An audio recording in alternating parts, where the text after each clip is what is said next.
पिछले दिनों एक नाम बहुत वायरल हो रहा है, रवि शर्मा। साथ में वायरल हो रही है डायरेक्ट सेलिंग इंडस्ट्री। तरह तरह की बातें चल रही हैं, नकारात्मक बातें बहुत ज़्यादा हैं। लोगों के दिमाग में प्रश्न हैं बहुत सारे लोग जो पहली बार रवि शर्मा के बारे में जान रहे हैं, वो जानना चाहते हैं कि रवि शर्मा कौन है। रवि शर्मा के जो क्लिप्स वायरल हो रहे हैं और कुछ चैनल्स ने उनके ऊपर जो आरोप लगाए हैं, लोग जानना चाहते हैं उन आरोपों में कितनी सच्चाई है। और इन सभी बातों का जवाब देने के लिए, इन सभी चीज़ों पे बातचीत करने के लिए आज स्वयं रवि शर्मा जी हमारे बीच में उपस्थित हैं।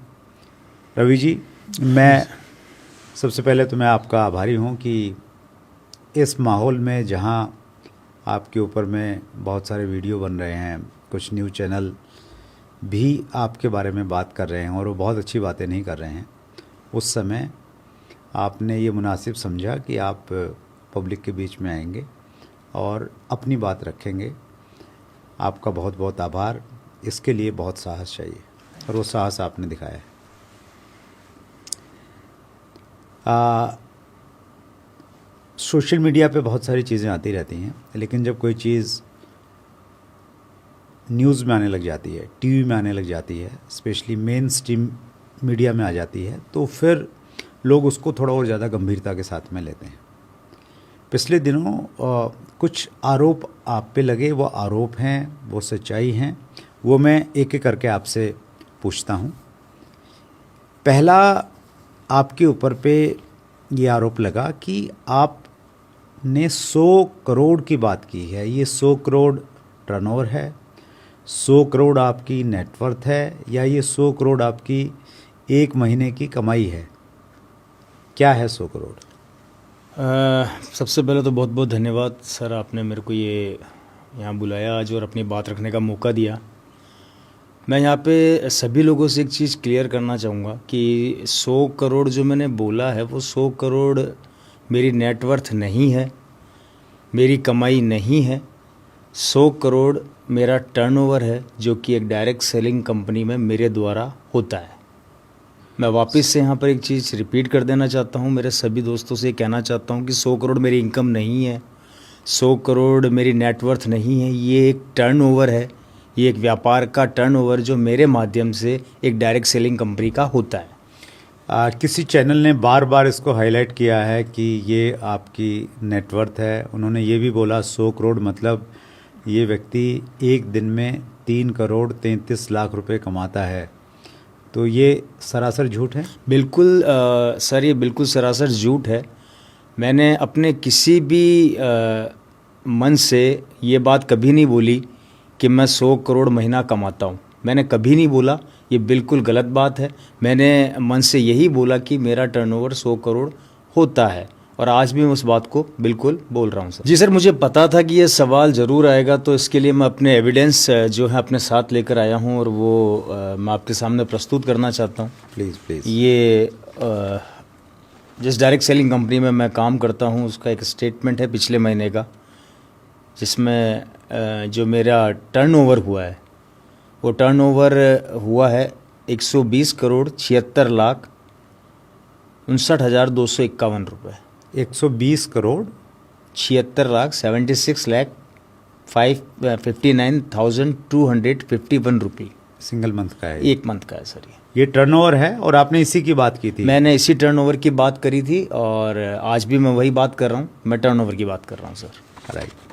तो पहला जो आपके ऊपर में एक प्रकार से आरोप लगा था, वो आरोप गलत था। 100 करोड़ का न आपकी नेटवर्थ की है, न आपकी 100 करोड़ आपकी इनकम की बात हो रही है। जी सर। दूसरा दूसरा आरोप लगा है कि रवि शर्मा 6 लाख GST पे करते हैं। क्या कहेंगे?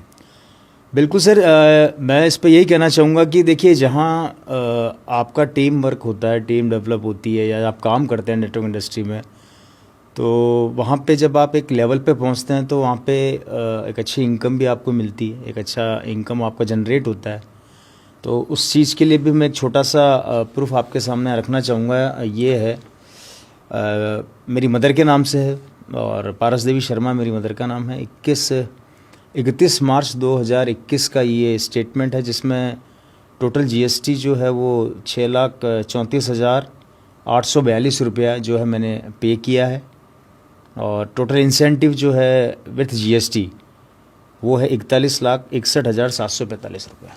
जीएसटी कितना पे किया इसमें आपने? मैं वापस से रिपीट कर देता हूँ। CGST 3,17,421 रुपये, SGST 3,17,421 रुपये, दोनों मिला के आपका टोटल 6,34,842 रुपये। अच्छा, ठीक है। तो आप इस जीएसटी की बात कर रहे थे जी। एक वायरल वीडियो में आपको ये है, आपने ये बोला है कि मैं 6 लाख तो जीएसटी भरता हूँ, इनकम का अंदाज़ा आप लगा लेना। ये उसी की बात हो रही है? जी सर। तीसरी बातचीत हो रही है आपकी गाड़ियों के बारे में। जी। आपने बहुत सारी गाड़ियाँ खरीदी हैं, इस बारे में आप क्या कहना चाहेंगे? देखिए सर, डायरेक्ट सेलिंग इंडस्ट्री में जब आप काम करते हैं और धीरे धीरे ऊपर जाते हैं तो गाड़ियाँ आज खरीदना कोई बड़ा इतना टफ जॉब नहीं है। गाड़ी एक मिडिल क्लास आदमी भी आज रख रहा है, गाड़ी रख सकता है, कोई इतना बड़ा उसमें बड़ी बात नहीं है।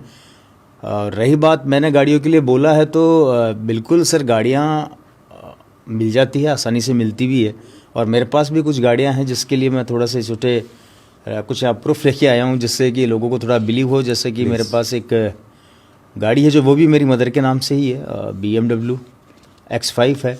एक मेरे पास अभी जो रिसेंटली मैं रन कर रहा हूँ सेल्टॉस है। एक मेरे पास BMW 3 सीरीज़ है, अभी मैं ये गाड़ियाँ रन कर रहा हूँ। और बाकी गाड़ियाँ जो है वो आती और जाती है, क्योंकि हम जिस इंडस्ट्री का हिस्सा हैं वहाँ गाड़ियाँ ज़्यादा चलती है।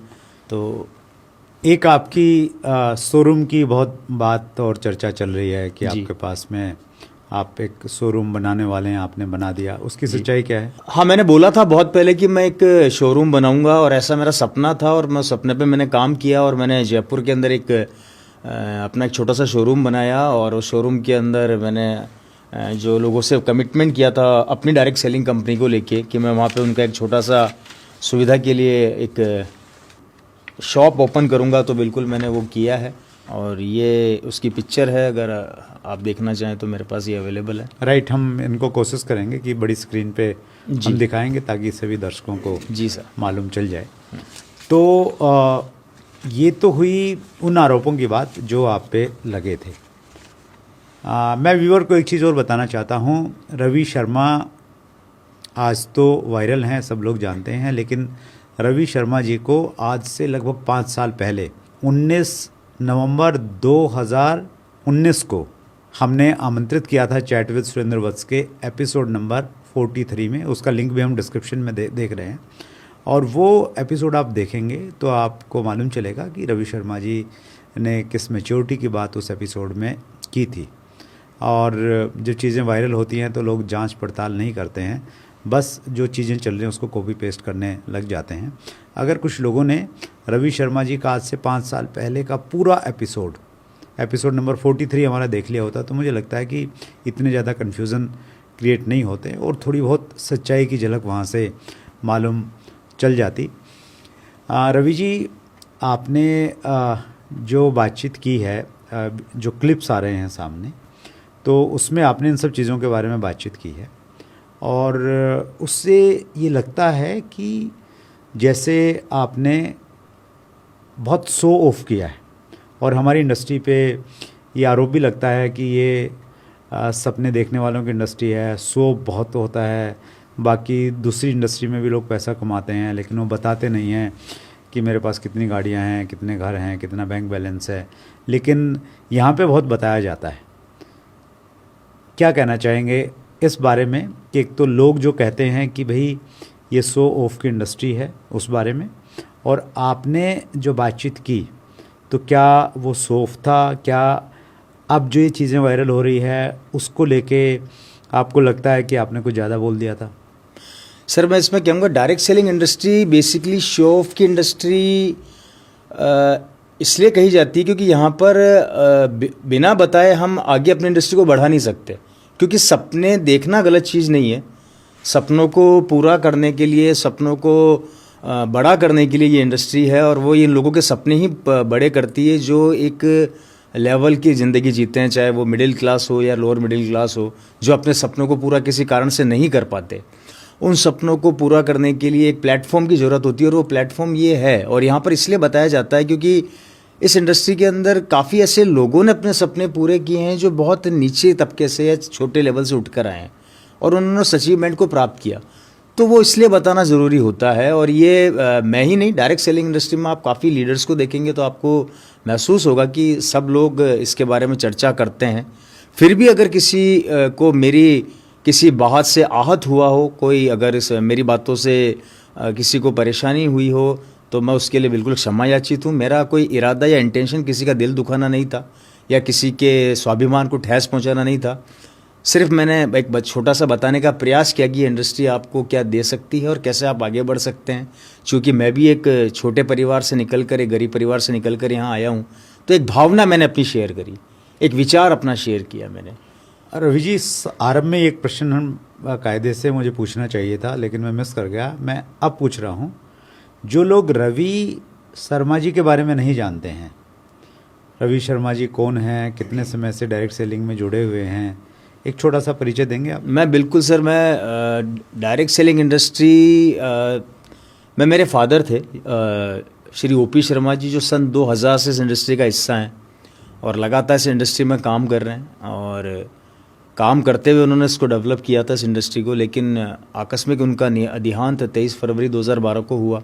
और उसके बाद जैसा कि एक डायरेक्ट सेलिंग बिज़नेस का एक नेचर होता है कि ये आपकी आने वाली जनरेशन को ये एज इट इज़ ट्रांसफ़र होता है, तो ये मेरे परिवार के पास आया।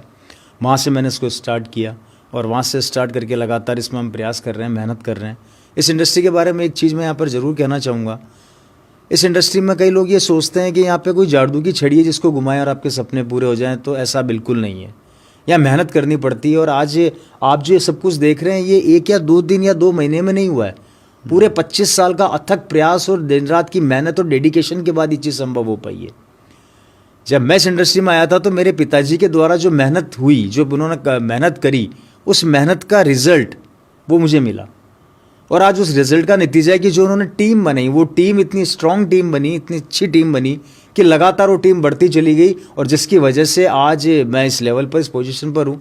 तो मैं सभी लोगों से ये कहना चाहता हूँ कि यहाँ पे आप ये ना समझे कि आप एक दिन के अंदर सब कुछ कर लेंगे। यहाँ पर आपको अगर अपने सपने पूरे करने हैं, बड़ा करना है, तो कमिटमेंट के साथ आपको मेहनत करनी ही पड़ेगी। हमें आज यहाँ पे आने में 25 साल लगे हैं। ये 1 या 2 दिन की मेहनत से नहीं हुआ है सर। पूरा 25 साल मेरे परिवार ने इसको दिया है, पूरा 25 साल हमने इस इंडस्ट्री को दिया है। उसके बाद ये चीज़ें अब जाकर संभव हो पाई है। और इसी कारण से मैं यही कहना चाहूँगा सभी लोगों से कि इस इंडस्ट्री में कोई जादू का डंडा नहीं है सर। मेहनत करनी पड़ेगी, दिन रात आपको कमिटमेंट के साथ काम करना पड़ेगा। लोगों को ऊंचाइयाँ दिखती है, कई लोग ऊंचाइयों पर बातें करते हैं, लेकिन जो नीचे का परिश्रम होता है, जो नीचे की मेहनत होती है, उसको कोई नहीं देखता। राइट। रवि जी जैसा कह रहे हैं वो बहुत गंभीर और बहुत गहरी बात है और बहुत समझने जैसी बात है। उन वीडियोस में भी जो क्लिप्स वायरल हो रही हैं उसमें ये इनकम दिख रही हैं, गाड़ियाँ दिख रही हैं, लेकिन शायद रवि जी ने उसमें ये भी बात बोली होगी कहीं ना कहीं कि इसके लिए मेहनत करनी पड़ेगी और मेहनत के साथ में ये चीज़ें मिलेंगी। शायद वो गायब हो गई हैं, क्योंकि वो अगर होती तो फिर वो उसमें वायरल होने जैसी कोई चीज़ नहीं थी। वायरल चीज़ तभी दिखती है जब सिर्फ फ्रूट दिखाए जाते हैं, सिर्फ फल दिखाया जाता है और मेहनत नहीं दिखाई जाती, क्योंकि बहुत सारे लोग मेहनत नहीं करना चाहते, सिर्फ अच्छे अचीवमेंट प्राप्त करना चाहते हैं। एक मेरा प्रश्न रवि जी और है, और वो थोड़ा सा आपको परेशान करेगा। देखिए, आज आपका एक बड़ा अच्छा लेवल है, बड़ा मुकाम है। आपके पिताजी ने मेहनत की, आपने उसको आगे बढ़ाया, और डायरेक्ट सेलिंग में बहुत लोग इज्जत मान सम्मान करते हैं। इतना मान सम्मान आपका था, आज भी है, मैं मानता हूँ। कुछ बीच में डेंट आया। अचानक जब कुछ मीम्स बने, कुछ न्यूज़ चैनल ने रवि शर्मा को महाठग बता दिया, कैसा लगा था और कैसे आपने, क्या प्रतिक्रिया थी आपकी, और कैसे उस मनस्थिति से आप बाहर आए? सर, ये शायद मैं अपने शब्दों में बयान नहीं कर पाऊँगा, लेकिन मैं ये ज़रूर कहना चाहूँगा कि मैंने क्या ठगा, मैंने कहाँ जाके किन लोगों से कितना पैसा ठगा, किन लोगों से मैंने पैसा मांगा कि मुझे पैसा दो। मैंने आज तक किसी को ये नहीं जाके बोला कि मुझे पैसा दो या मुझे पैसा चाहिए या मैं आपको ठगने आया हूँ या ऐसी कोई विचार जो मेरे बारे में चल रही है। मुझे एक आदमी आकर ये तो बताए कि मैंने उनका ठगा क्या है। मैंने हमेशा से यही बोला अपनी मीटिंगों में कि आप जो सामान खरीदते हैं, प्रोडक्ट परचेज करते हैं, उसके द्वारा ये इनकम आपके पास आएगी, एक लेवल आपके पास आएगा, वो मेहनत से होता है सर, और वो सामान से होता है। मुझे अभी भी समझ में नहीं आ रहा ये बात कि इतनी बड़ी बात कहाँ से उठी, क्यों उठी, किन कारणों से उठी, जबकि मैंने अभी भी वही बात विचार रखना चाहूँगा कि मैंने किसी से 1 रुपया नहीं लिया, किसी का 1 रुपया नहीं खाया और किसी से 1 रुपया नहीं मांगा। तो ये जो शब्द काम में लिया गया है बड़ा ही असहनीय है, दर्द होता है, परेशान भी होता हूँ। और मैं ही नहीं, पूरी डायरेक्ट सेलिंग इंडस्ट्री भी परेशान होगी इस चीज़ से, क्योंकि ये कहीं ना कहीं हर एक डायरेक्ट सेलर के ऊपर एक धब्बा है। तो मैं यही कहना चाहूँगा कि प्लीज़ आप कोई भी चीज़ या कोई भी बात लिखने से पहले ज़रूर सोचें या उस इंडस्ट्री की पूरी जानकारी ले लें। क्या क्या उस इंडस्ट्री में ऐसा है, क्या ये इंडस्ट्री ऐसी कर रही है, उसके बाद आप अपने विचार रखें तो ज़्यादा बेहतर होगा। Right, thank you Ravi ji. मैं 2 चीज़ें कहना चाहता हूँ सभी व्यूवर्स को। पिछले दिनों जब से रवि शर्मा जी वायरल हुए और डायरेक्ट सेलिंग के बारे में तमाम तरह की चीज़ें आना स्टार्ट हुई, पहली चीज़ तो ये मैं पहले भी कहता आया हूँ कि हमें बहुत ज़्यादा शो ऑफ नहीं करना चाहिए। शो ऑफ की शुरुआत कहाँ हुई, अगर हम इसकी गहराई में जाएं, मुझे अच्छे से याद है, आज से लगभग 25 साल पहले जब मैं डायरेक्ट सेलिंग इंडस्ट्री में आया, उस समय लोग यकीन नहीं करते थे कि ये काम करने से पैसा आ सकता है, क्योंकि डायरेक्ट सेलिंग उद्योग हमारे देश में नया था और जब भी कोई नई चीज़ आती है लोग उस पर विश्वास नहीं करते। उस समय उस ज़माने में बैंक ट्रांसफ़र नहीं होता था, चेक नहीं आते थे, डीडी आता था, डिमांड ड्राफ्ट, और 1200 का, 2000 का, 2500 का जो डिमांड ड्राफ्ट आता था, उसको हम बैंक में नहीं लेके जाते थे, उसको ओरिजिनल कॉपी हम साथ में रखते थे और उसको लोगों को जाके दिखाते थे कि भाई ये काम करने से पैसा आता है, ये मेरा डिमांड ड्राफ्ट देखिए। क्योंकि अगर हम फोटोकॉपी दिखाते थे तो लोगों को यकीन नहीं होता था, इसलिए ओरिजिनल हम लोग दिखाते थे। तो उस समय ये दिखाने की आवश्यकता थी ताकि लोगों को यकीन हो कि डायरेक्ट सेलिंग से पैसा आता है। और लगभग हर जगह डायरेक्ट सेलिंग की मीटिंग्स में हम देखते हैं कि जो लोग इनकम अचीवर्स होते हैं उनका एक रिकग्निशन रहता है ताकि नए लोगों को विश्वास हो कि भाई यहाँ काम करने से पैसा आता है। लेकिन मुझे लगता है कि अब इंडस्ट्री मैच्योर हो गई है। लगभग 30 साल हो गए हैं हिंदुस्तान में डायरेक्ट सेलिंग को काम करते हुए। अब कोई बहुत ज़्यादा शो ऑफ की आवश्यकता नहीं है, उतनी आवश्यकता नहीं है कि बहुत ज़्यादा उसका प्रचार प्रसार किया जाए और लोगों को वो थोड़ा सा ऐसा लगे कि ये लोग बहुत एरोगेंस में बात करते हैं, बहुत पैसे की बात करते हैं। तो एक सभ्य तरीके से बात हो तो ठीक है, बहुत ज़्यादा एरोगेंस जैसी बात और बहुत ज़्यादा दिखावे बात नहीं होना चाहिए।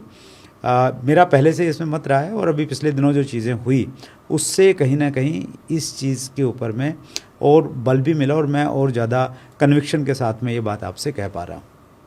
दूसरी चीज़,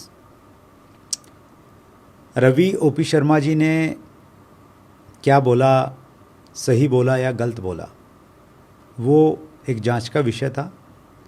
लेकिन रवि ओपी शर्मा के साथ में पूरी डायरेक्ट सेलिंग इंडस्ट्री को ये बता दिया कि यहाँ पे लोग पैसा ठगते हैं, यहाँ पे लोगों के साथ में चीटिंग होती है।